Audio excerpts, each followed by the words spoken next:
recall effort against the St. Tammany Parish coroner is going down in defeat. With the deadline approaching, there won't be enough signatures on the petition to recall Dr. Christopher Tape.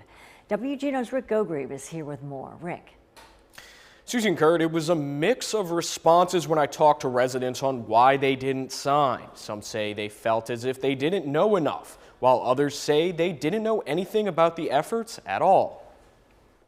It looks like Dr. Christopher Tape is here to stay after the recall effort fell short of its 37,000 signature goal.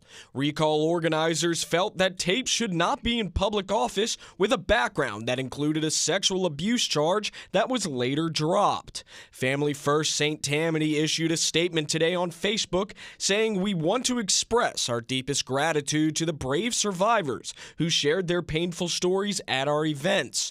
Your voices are the heart of this movement, and we remain committed to advocating for a future where all survivors are treated with dignity and respect you were denied." This recall effort didn't go without critics, such as the Concerned Citizens of St. Tammany head Terry King, who says the recall effort was nothing more than an unfair targeting of a man who was already exonerated of his past. I believe a lot of people understand that the weaponization of the justice system is inappropriate. They're seeing it more and more in many cases now, and they're taking people who are virtually defenseless against the government and subjecting them to these crazy cases. Asking other residents why they didn't sign the recall, some said they didn't feel moved enough to sign and would rather stay out of something they were too unfamiliar with. It's just not my business, I thought. I try to stay out of politics, and it's kind of not my thing. I studied politics, ironically enough.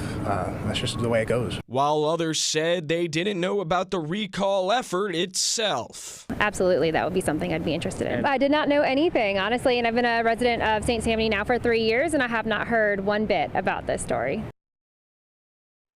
Now, Dr. Tape himself released a statement regarding the unsuccessful recall attempt, stating, quote, "I'm certainly glad it's over, but I have not allowed it to be a distraction from doing the good work of this office. We will continue to prioritize serving the families of our parish and spending taxpayer money wisely and transparently." Susie and Kurt.